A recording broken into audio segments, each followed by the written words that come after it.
Yeah, so all of the sales that we do are domestic sales in dollars. So we're selling to customers that are here, but they may have customers that own a 100 thrift store chain in Central America, and that would be one of their customers that are looking for the goods.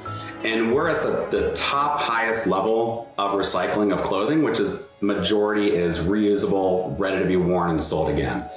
There are many different grades going down that can still be sold and resold for less money per pound. So the last thing any collector wants to do is throw away the clothes, because then you have hard costs. Now, not only you bought the clothes, you didn't sell it, now you're paying to dump it. So as an example, you can have what's called like industrial rags or mixed rags, which in essence are, some clothes might be with tags on them from a thrift store, they just never sold, and they're mixed in with maybe some clothes that aren't saleable, and that's sold as a bale to someone to be able to use it. Welcome to the Franchise Hot Seat Podcast, where we talk about all things franchising. Now, here's your host, Dr. John P. Hayes. Welcome back. More franchise conversations today with Nick Boariu. He's a CFE, which is a certified franchise executive through the International Franchise Association, but chief operating officer and co-founder of Clothesbin Franchise, the nation's first textile recycling franchise. And he spent the last decade building a franchise system that combines entrepreneurship with environmental sustainability. Now, we're using a lot of unfamiliar words when we do a franchise conversation. Environmental sustainability. Do we really want that? Of course we do. What is that? Textile recycling franchise. Reminds me of the first time I was introduced to franchise by a franchisor who said he was in the cooperative direct mail industry. I had no idea what he was talking about. I thought franchising was food. But Nick is helping divert millions of pounds of clothing and shoes from landfills while creating business opportunities across the United States. So Nick, what is this all about? Let's begin right there with environmental sustainability. There are other franchises in the same, not in your niche, but in the same category. What do you mean by that, environmental sustainability? You know, it's funny you start with that question, because I was wondering the same thing when I got into this industry, and had no idea the billions of pounds, right, ending up in landfills and what the opportunity was. Myself, like many people included, think that everyone gives their clothes to Goodwill, right? And a lot of people do, right? That's a $4 billion a year industry, but only 15% of textiles, which is clothing, shoes, end up being recycled. The other 85%, over 17 billion pounds a year, end up in landfills. And so when I started to see this opportunity, it wasn't popular like it is right now. I can tell you in 2015, Gen Z millennial interest in shopping thrift and not wanting to see fast fashion and clothes ending up in landfills, it was a big stretch for us to educate people about that. COVID changed everything with that. Marie Kondo on Netflix with, cleaning things up and things that you love made a huge impact for us with our business and being able to do that. But in essence, our biggest area where we give back as a sustainable part is fundraising with schools. So we've given over $10 million back to schools since we started that program. It's growing on an annual basis as well, too. That's fantastic. And so thinking about what you did, most entrepreneurs look for a better mousetrap. But in your case, you looked at discarded clothing. What did everyone else miss? How did Nick Boariu discover this? And I know you didn't do it alone. You can go into Sure.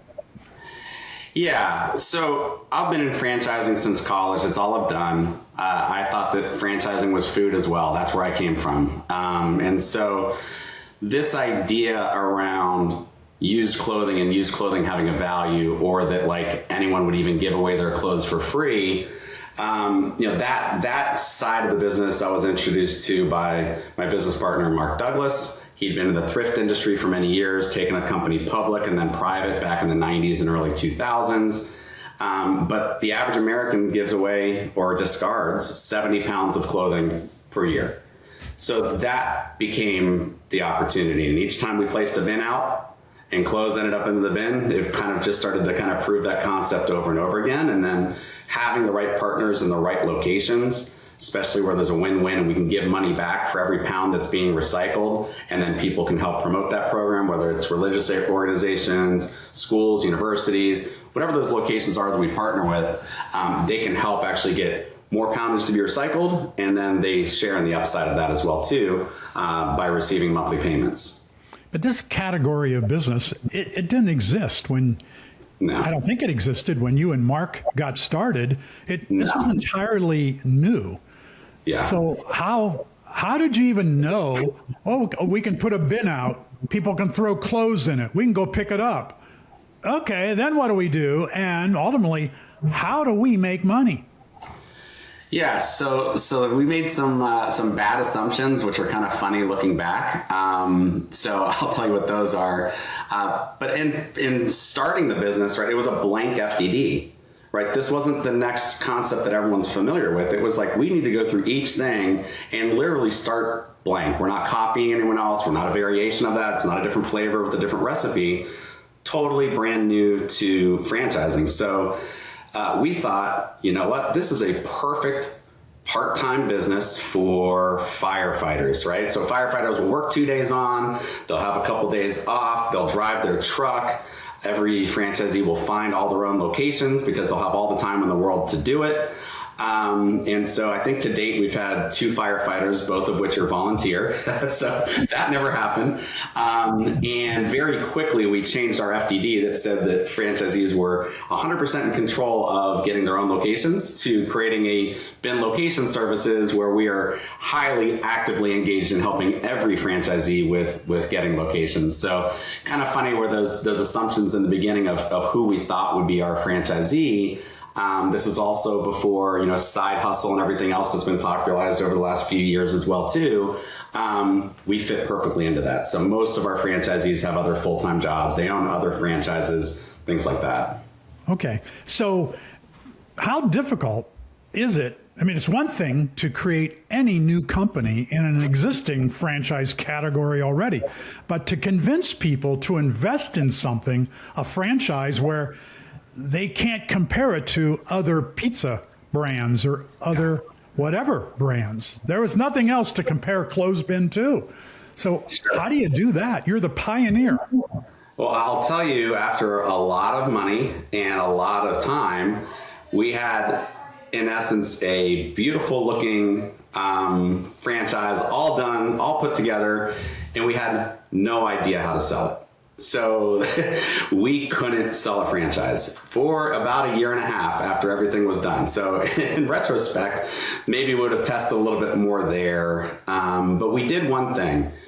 We created a 2-minute video, and that whiteboard video said everything that took us an hour to explain to people, which no one gives you an hour of their time, but just showed this is how it works. These are how the bins work. Here's how we make money. Here's what you would do as a franchisee. And that video was what was the game changer for us. Once we were able to share that with people, that they would understand what the business was, then we started to get more traction from a franchise sales standpoint. But we almost closed up shop. Our first franchisee, Andy, that made the risk with us in September of 2015. December, if we hadn't sold a franchise, we were going to close up shop. So we were within 3 months of never franchising based on that. So Andy was our Kickstarter, and he's still with us, and he's our largest franchisee. So creating a new franchise category is much harder than joining an existing category, but it also can be much more rewarding. True or false? True on both counts. Absolutely. I think not only new, but also a new concept to people where, again, most people just thought there isn't even a market and couldn't wrap their heads around what that was. But it was very nice not competing with other franchise companies. So most franchise companies are competing with each other all the time. We were able to kind of come out and grow all across the country all at once. And that was very different than my previous experience in retail and food. Yeah. There's no way with a little over 100 franchise units open that we would be in 30 something states and that would even seem like a good idea. But with what we do, it works really well. So back to this idea of trash. Most of us think that, we don't think about trash, most of us in America, and we think that it doesn't really have any value. But how valuable is this trash that we have in America? What is it, 17 billion pounds? Yeah, 17 billion pounds a year going into landfills. We are recycling millions of pounds per month at this point, and it's increasing each month as we place additional bins. What's still super surprising to me is the amount of brand new, perfect condition clothing in the bins. So, you had your grandparents that bought you that sweater that they had their best intentions around that ends up in the bin, or people have gained weight, lost weight, right? So there's a lot of things even right now with the GLP-1s, and a lot of people are changing sizes of clothing that they wear. And our option is to be convenient. So for us, unfortunately, the most convenient thing that people do is they throw away their clothes. So they just see it, maybe it has a hole in it or a stain in it, they just throw it away. But we're not trying to be in the middle of any charitable causes. So if you want to give to your favorite charity for the clothing, people continue doing that, whether it's clothing or writing them a check. Our niche is that we are trying to be as convenient as possible while also giving money back to schools. So the schools are who we decided to partner with. We're very clear that we're for profit, that we are a franchise company. There are other bin companies out there that are not franchised, some of which kind of play a game around being a charity, but it's a for-profit company. So that was important to me up front in the very beginning, that every bin says closed bin is not a charity. Contributions made here are not tax deductible. So we don't give tax receipts. We are a for-profit company. But giving back to schools off the top line based on poundage, that's our biggest give back, and they're our strongest partners. Was that from day one your idea? We'll create this to reward schools and churches and other nonprofits. Day one, was that the idea? That was. We didn't think that it would have the legs that it has. So we're well over 1,000 schools now around the country that are part of the program. It started door by door, one by one. So we started in South Florida. Mark, my partner, had mentioned that he felt that schools could be a great partner for us. We were used to doing shopping centers and gas stations. Those were kind of our two buckets, so to speak, of locations.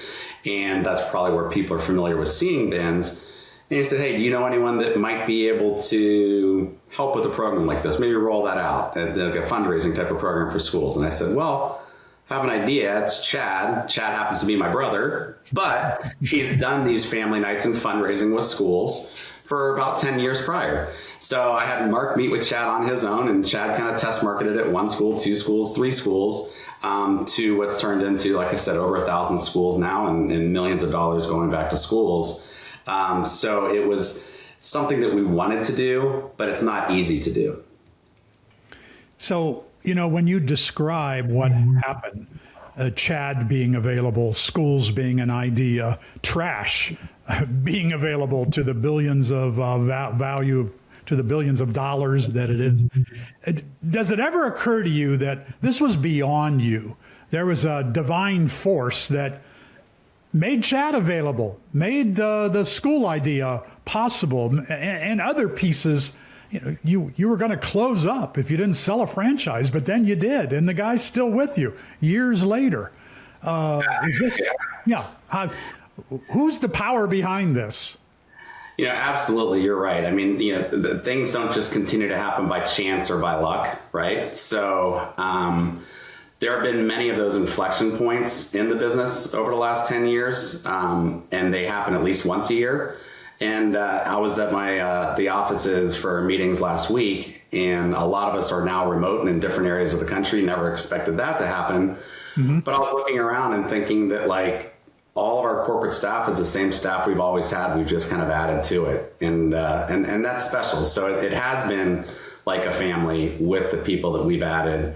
And I don't think without God having a greater plan that these things could work out the way that they did. And I think the initial timing as well, too, like you said, I mean, we would have closed up shop and lost a lot of money, and it would have probably been a little bit hard to recover from as well, too. And things like that happened. When COVID hit, we didn't know what we were going to do. Our customers, a lot of times, were thrift stores. Every thrift store in the country had to shut down for social distancing. And it ended up when you're home, you have more time to clean out your closets. So the one thing we're always trying to get is more poundage of clothing.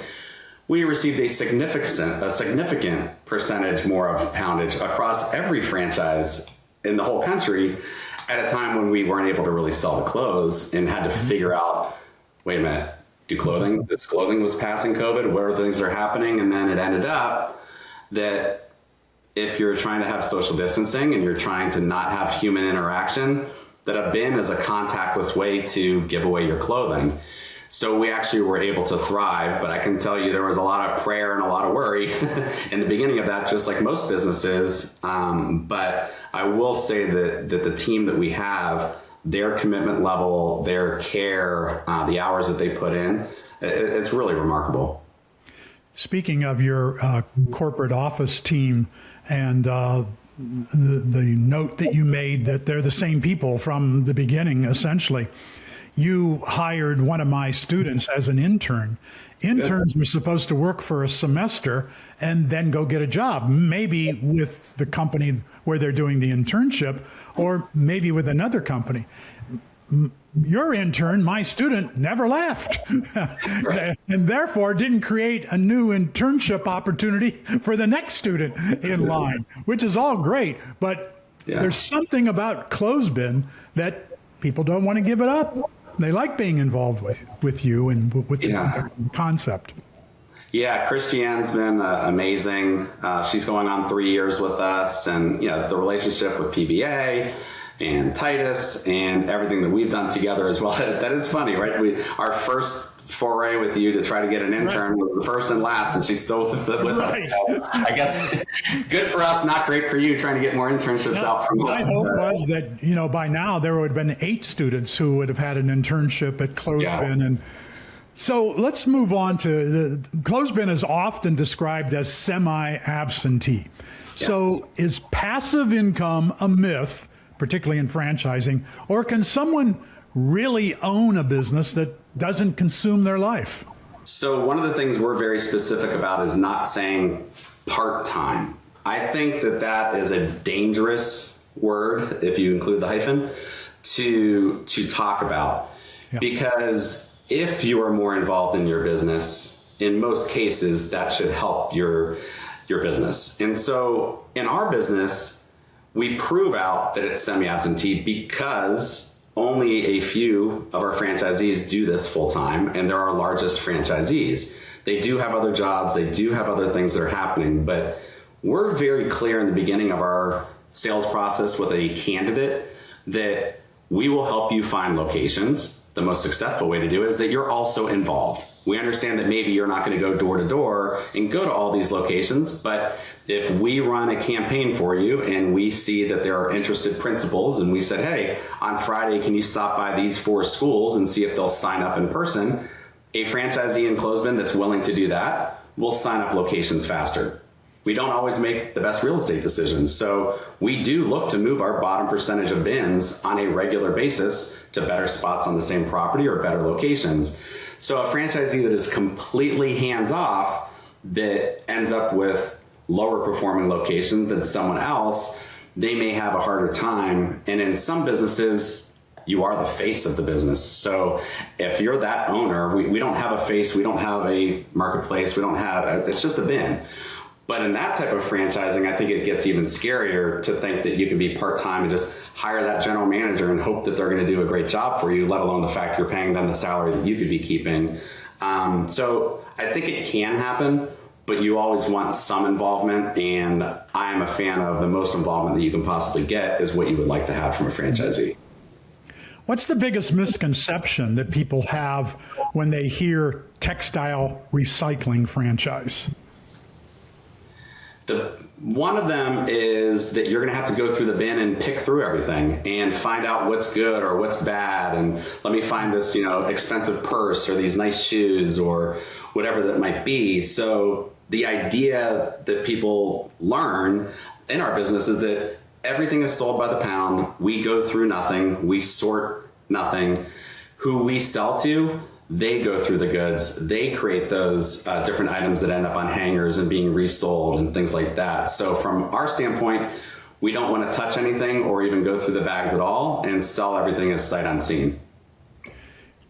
Are there franchisees who, for whatever reason, decide to sort the clothing?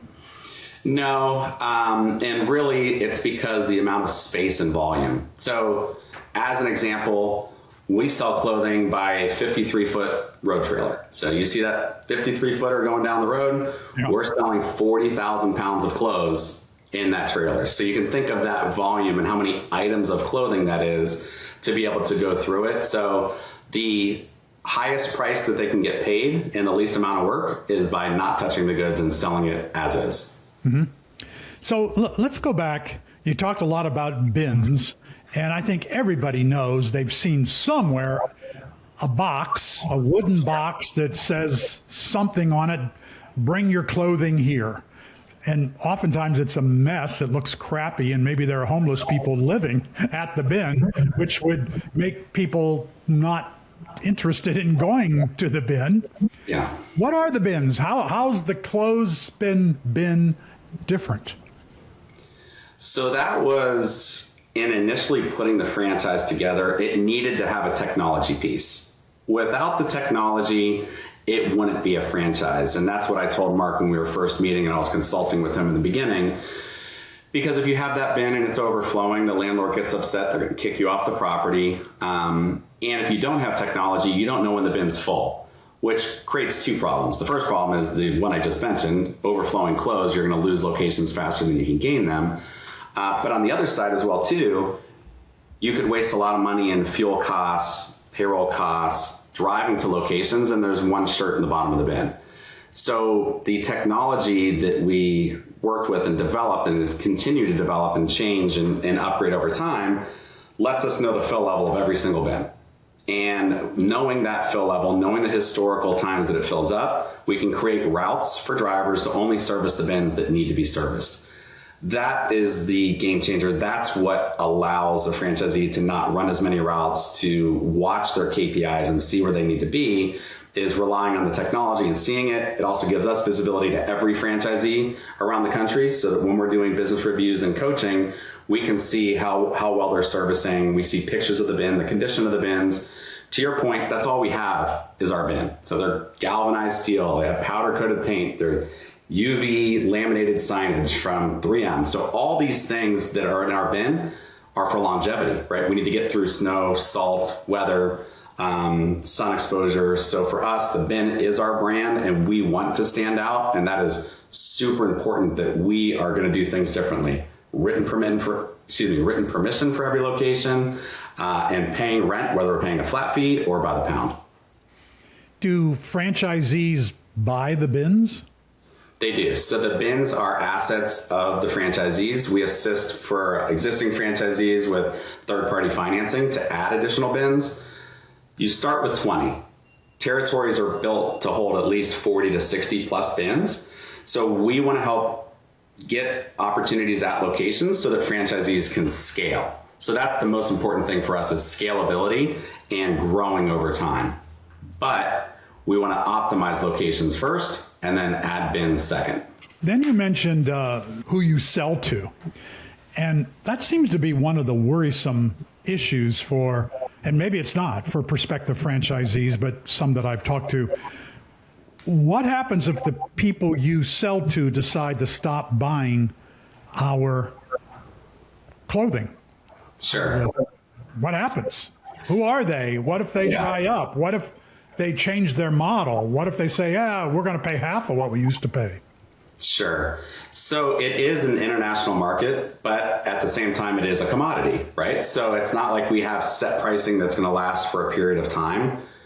The first thing that we do to hedge against that risk is we are diversified by the fact with thousands of bins in operation, none of our franchisees are graders or sorters, what you were talking about. They're not going through the goods.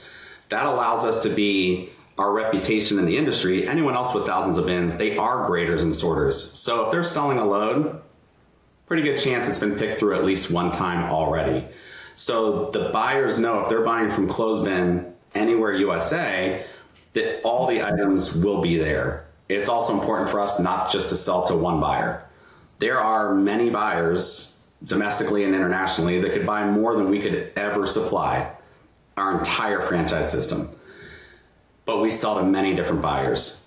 And a part of that diversification also involves freight costs, logistics, right? So if we have a franchisee in the Northeast, we don't need to sell to a buyer in Southern California, right? The cost will be too high. So regional locations of buyers, diversification across that as well too. But we do handle all the finances on behalf of franchisees, which makes it easier on the buyers. So instead of the buyers having 100 different customers throughout Close Bin, they work with us corporately. We're able to guarantee loads to them and work through all the logistics. And we've built a portal that handles all of this. So it's an online portal that we built from scratch using Agentics. And that's what we use to track all of the loads, all the clothing moving all around the country. So it's not just around the country, though, right? The clothing is sold internationally. And do you sell more of the clothing to China, for example, than any other country? Yeah, so all of the sales that we do are domestic sales in dollars. So we're selling to customers that are here, but they may have customers that own a 100 thrift store chain in Central America, and that would be one of their customers that are looking for the goods. And we're at the top highest level of recycling of clothing, which is majority is reusable, ready to be worn and sold again. There are many different grades going down that can still be sold and resold for less money per pound. So the last thing any collector wants to do is throw away the clothes, because then you have hard costs. Now, not only you bought the clothes, you didn't sell it, now you're paying to dump it. So as an example, you can have what's called like industrial rags or mixed rags, which in essence are some clothes might be with tags on them from a thrift store. They just never sold, and they're mixed in with maybe some clothes that aren't saleable. And that's sold as a bale to someone to be able to use it. All the way down, it turns into wiper cloths, rags, rubber for playgrounds. So everyone's trying to sell it, even if it might be pennies on the pound, to be able to still generate income. And there's many businesses doing many millions of pounds doing that as well too. So our goods are being, from a circular standpoint, are being resold through there, but we're kind of at the top where we're diverting it direct from the landfills, and generally it's going to be reworn again, which is our goal. Okay. So you graduated, I believe this is right, with a degree in marketing, correct? I did. Okay. You didn't study franchising though, did you? I did not. I did not. Oh, but right out of college, you get involved in franchising. Most people have no clue that franchising exists the way we know that it does, or that there are thousands of jobs available, particularly to people who have marketing degrees, but they don't pursue those opportunities because they don't know about franchising. Yeah. Was it different for you? It was. So, being where I was, so I graduated from Florida State, and while in Tallahassee doing a marketing internship, so not a franchise. So my marketing internship was my franchising internship. Okay. So I'd done a few internships on the MIS side for technology companies. But I needed to work with a company that I'd seen grow and interview their CEO. And it ended up being like a smoothie and juice bar concept with proprietary supplements. And so this company had multiple locations, and at the time that I joined them, they were looking to sell and franchise what they were doing. So I just started working for a company that was going to go through that process, and my job was to write the operations manual, start working in the retail stores, figure it out. And so back then it was the UFOC. Yeah. We had the privilege of working with Rupert Barkoff out of Kilpatrick Townsend before he passed away a few years ago. But he wrote our original documents, and he was very kind and showed me the ways, I guess, so to speak. But it was trial by fire. I had no idea about anything franchising. I had never even worked for a franchise company before.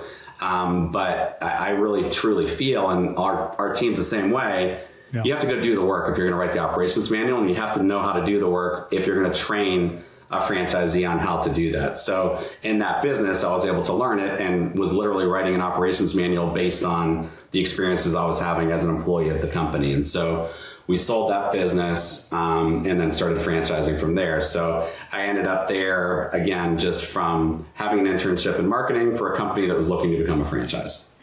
So what lessons can you transfer from the smoothie business to the recycling bin business? Yeah. A lot of refreshing things. I was used to 15 to 20 employees, 15 hours a day. Going into this business where you start by hiring a part-time driver, one. Food's hard. I have a lot of respect for food. There's a lot of uncontrollables and food costs and waste and spoilage and theft. And there's a lot of different things that you have to factor in to be profitable, tighter margins, much higher dollar amounts from a break-even standpoint as well, too. So the thing that I really liked about Clothesbin was being able to scale, but on your own timeline. We used to have 40 bins be our minimum. And about 4 years ago, we reduced it to 20, kept the territories the same sizes to allow franchisees to grow into it. Some people come out of the gates doing better than others, and it's easier to fix a smaller number of bins than a larger number of bins. So it is our goal that most franchisees will end up with 40, 60 plus bins per territory, but it's not going to be that way for everyone. But starting with 20 is much more manageable. So for me, I don't want to say that it's been easier, but there's a lot less moving parts, and there's easier things to focus on with what we do with Clothesbin than with retail. Mm-hmm. So speaking of franchisees, you work with them every day in some capacity, and think about your top 10% of franchisees. What makes the top 10% different from all the other franchisees? Yeah. They're paying attention to the business more. Okay. They know their metrics. They know their numbers. Sometimes people ask me, what makes a franchisee not successful? And in my experience, it's the small steps being missed over time and increasing and snowballing from there, right? There's a trail, there's a pattern of things that happen. In this business, if you don't know the performance of what's being collected at your locations, if I got on a business review and said, well, let's go through some of your routes and see how long they're taking, how many miles are being driven, and my employees said that the app wasn't working on their phone, so I've just been texting them where to go, right? So that could be one clue. But it's all about poundage for us, and it's all about performance. So if the bins are not performing well, in our experience, they're going to tell you in the first 30 to 60 days how well they're going to do. And if they're not doing well at that point, they're only going to go from bad to worse. So as a marketing major, it still pains me to say, we don't have a marketing fund in our franchise. We're not paying to bring people to our bins. We can pick up our bin and move it to where the people are. And we know very quickly, and we don't need to spend marketing dollars to do that. A franchisee that has the same data as another one that has 40 bins out there and 15 of them are doing poorly, the one that's moving those bottom 15 bins into better spots or just even asking for a better spot on the same property, those are the ones that are going to do better. Mm-hmm. What's the one personality trait that you look for because it will predict success for a franchisee? Yeah, so I've gone back and forth with what that is, but I hate to use the word grit, but honestly, it's the word grit. And most of the bad things that happen in franchising or that can happen seem to happen in the first year. They can happen longer, but getting through that first year, I think, is where coaching is very important. Sometimes you lose good locations for one reason or another. And that can be kind of debilitating to a franchisee. They feel like they're getting some momentum and then they're not. It's our job as coaches within our company too, to keep the motivation on for franchisees, because for some of them, they may own a lot of other businesses. They might not have a lot of bins. So they just kind of put Clothesbin on cruise control. So we try to reach out to them and say, hey, we're noticing these things. Let's do this. Let's make it better. Let's try to fix it. Mm-hmm. You have an item 19 in your disclosure document, which is great, based on a variety of points of information. Sometimes those are difficult for franchisees to make sense of. What do you think about your item 19? What do you say to the franchisee who says, I don't know what this means, Nick? Yeah. So speaking of the blank FTD and the first time doing the item 19, that was really interesting because it was like, what is the data that's going to translate, right? It's really easy if you know top line revenue and you know what payroll is and COGS and rents and seeing like a traditional item 19 with a full P&L. But for our business, it was very different. So one of the key things that we publish is the average poundage per location per month. So if I'm a franchisee and I'm trying to look and do my own projections, seeing that historical data going back from all these different states and all these different types of locations is really important. We also provide a one-page blank pro forma. Half of it is the disclaimers that it's blank when we give it to you. And the other half of it has, in essence, a modified version of our standardized chart of accounts. Because the hardest thing for someone to think about, especially even if they have a finance background or they're used to doing modeling, is like, but what are the typical costs? What are the typical ideas there? So in our item 19, we'll say the minimum rent at a gas station will be X, the minimum we pay at shopping centers is X, and the range of pricing we give back to organizations, schools, religious organizations is this range. Then we talk about the poundage as well too. And from there, with validation and talking to franchisees, they're able to kind of build their model out a little bit better and see what that is. So how many prospective franchisees are going to say, well, Nick, I want to make at least $150,000 a year. How many bins do I need to do that? I'm sure you get that question. How do you answer that? Sure. Yeah. The old six-figure question, right? So when they ask that, there are certain levels of franchisees and sizes. So I get that question too, right? So let me talk to someone who's like a stay-at-home mom or someone else that's an engineer or like what type of personality types. I'll get that question a lot too. Yeah. They're able to use the item 19 and get a pretty decent idea of where they need to be. But I'm always willing to tell people what you're not going to make. So I can tell people all the time, like, you're not going to make X amount of dollars with only 20 bins, right? It's going to take more. But in validation and talking to franchisees, most franchisees know exactly what they're making. They have it down to like by location and things like that as well. Mm-hmm. And our validation is not staged. It's not coached. We're not on the calls. And our franchisees are very transparent. So they are willing to share all the information. And I generally joke when I have an executive call with a candidate that instead of hearing great stuff from a fran dev guy and myself, talk to our franchisees and get the other answers too, right? So you're going to hear a bunch of great stuff from the salespeople, but talk to the franchisees, ask them those questions, especially the ones we're not allowed to answer. And especially, I say, I'm not allowed to answer it. And also it's the future, right? So I also can't predict the future, even though I'm not allowed to tell you anyway.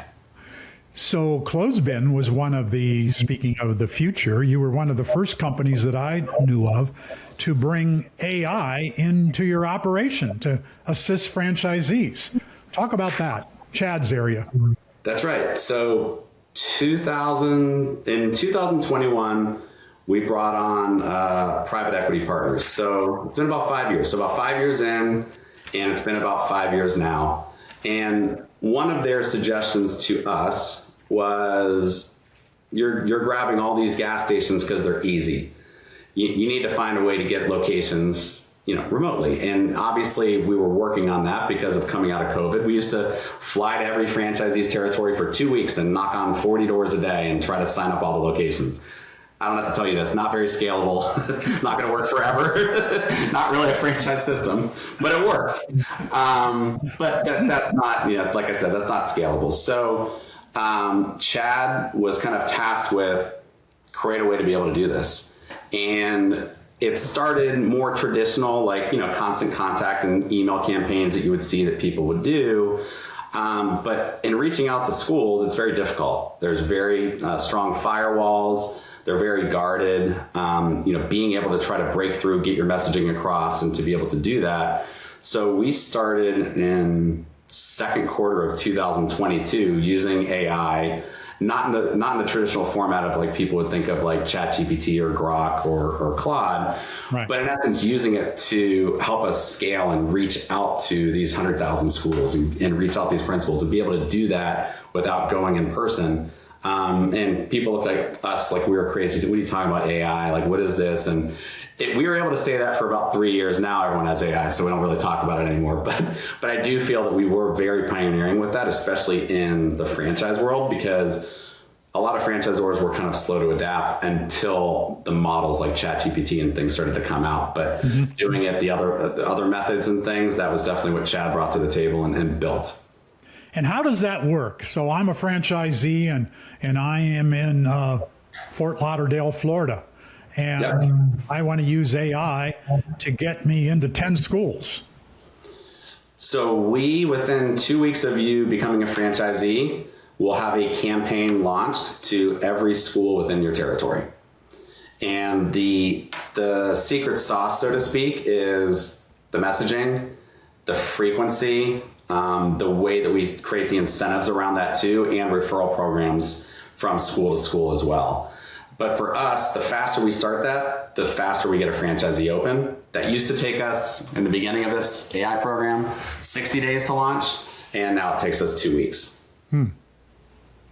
Amazing. That's great. So what's harder? Building the technology, finding the locations, or finding franchisees? Building the technology, finding locations, or finding franchisees? Finding locations, because that's something we have to do thousands of times. So for us, there are many locations where we could get an easy yes that we know we shouldn't be going to based on historical performance of having bins. So if you ask any of our franchisees, what do they want? They want better, high-performing locations faster. And I don't know if there's ever a fast enough number for us to do that. So focusing on regional partnerships with partners that own their properties is a very, very big push for what we're doing. We have worked with Habitat for Humanity in a lot of areas because they generally only collect furniture. We don't collect furniture. So having a couple of bins at one of their restores where someone did come to bring clothing, where we can pay that Habitat by the pound for clothing, that's a great partnership for us. But we really are looking to get more national partners now that we have the coverage that we did. For a long time, we were Florida and Texas. That was it. But now that we're in over 30 states, we're in most places that most national tenants are at. So I would say that locations is the hardest. It's the biggest area of focus that we have in our company. Talk about private equity. Some franchisors say, I don't want private equity in my business. It's going to change the face of the business, and that's going to impact franchisees perhaps negatively, although many times it doesn't, but there's fear associated with that. How'd you feel about private equity? And you have private equity as a minority partner. How does that work? Yeah, so for our experience, what was pretty neat is that our private equity group is very entrepreneurial. They are operators at heart, right? So the founder had built his own business, built many different businesses, serial entrepreneur, and wanted, Warren Buffett being one of his, mentors, not personally, but that's just kind of who he looked up to in business. And having a smaller private equity group has been great. They're not sitting with a team of people to replace you tomorrow when you don't dot the I's or cross the T's. They need and want us to be successful, and they are as involved as we would like them to be. So if we do have a big issue, it is nice to reach out to a bunch of Ivy MBAs. That is never harmful when it comes to business. Super responsive and able to help us. But I would say that it's been a true partnership versus a situation where you just immediately feel like you're just an employee and you're following their orders. They're very much wanting to buy companies that have owner operators in them. That's a part of their MO. That's a part of what they do as a group. So they're not looking to buy a company, replace everyone, change the cost structure, and then flip it three years later. And a lot of PE groups do that. That's not the situation that we're in with our group. So it's been a great relationship. Yeah, good. So imagine you're speaking to 25 to 30-year-old entrepreneurially inclined young man or woman or couple. They've got $150,000 that they want to invest. Would you tell them start a business from scratch, buy a franchise, or buy an existing business? So that's a great question. So I love the franchise model. At that age, that dollar amount, I like service, right? So I feel like that's a service brands franchisee. I think I am very concerned about personally guaranteed leases with real estate investment trusts that see you as a number, where you're signing that 5-year, that 10-year lease, and it's not just $5,000 a month, it's $300,000 or $600,000. So I think that there are certain businesses that are easier to get in and get started with, and get your feet wet, so to speak, and you can learn lessons for a lot less dollars, not the type of lessons where you have to declare bankruptcy to fix those problems. So, I had a candidate say, well, now pretend that this is your parents' money, and what would you be telling your parents, right? So it was an interesting way to kind of turn it around. Yeah. But at the same time, I like low overhead. I like the ability to be flexible and make a bad real estate decision and be able to fix it versus a six-figure investment replacing a six-figure income to hope to make six figures. That's something that I like to talk about as well, too, where like sometimes you're quitting that corporate America job because you're sick of it, but you always got paid every 2 weeks over the last 20 years. It's different when you're funding yourself and you're not making money and you don't have that income coming in. That's where that grit kind of comes along. But we're very selective from a net worth standpoint. It is much higher, our net worth requirements, than what is necessary, because we're looking for strength in our system of franchisees. We're not looking for the only option would be to get some type of debt financing. And the minute you have one thing go wrong in the business, you're defaulting on your loan. Yep. So 5 years from now, where are you going to be with Clothesbin? What will it look like 5 years down the road? So our goal 5 years down the road is to have many national partners that we go to and have about double the amount of franchise locations open. So around 200, to have approximately 2,500 to 3,000 schools be a part of the program of what we're doing, and to have a lot more retail partners that are available to franchisees for delivering local, to be able to sell the clothing locally, so to not always have to be filling these big trailers and shipping them around the country. Technology-wise, we meet twice a week with our 2 different technology partners every single week. So that's going to continue to grow and do what it did. But I don't see us adding any more, very little more corporate overhead to be able to do what we're looking to do. All of our support really is around getting locations. That is the majority of our support for franchisees. That's if I had to ask a franchisee, they would say that is what they would find most valuable, is getting more locations. Nick, it's been great. We're out of time. I really appreciate all of your insights and information. You do a great job in franchising. Clothesbin has been an example of a franchise that can be emulated. You're trustworthy. You tell people the real story. You don't try to create something to suck them in and get their money. And only then do they find out, oh, it didn't work the way he said. Yeah. I know this to be factual because I know numerous of your franchisees haven't spoken at your annual meetings a couple of times, and I know they're happy. I know that they have a great time as well. Most franchise brand networks, people get to love one another and enjoy being colleagues, and Clothesbin folks are definitely that, and led by a terrific team there at the corporate office. You guys do a really great job, and I wish you all the best. Thanks, Dr. Hayes. Appreciate your mentorship. You're always available, and I wish you the best as well. Great seeing you. Thanks for tuning in to the Franchise Hot Seat Podcast with Dr. John P. Hayes. Tune in next time for more conversation around all things franchising.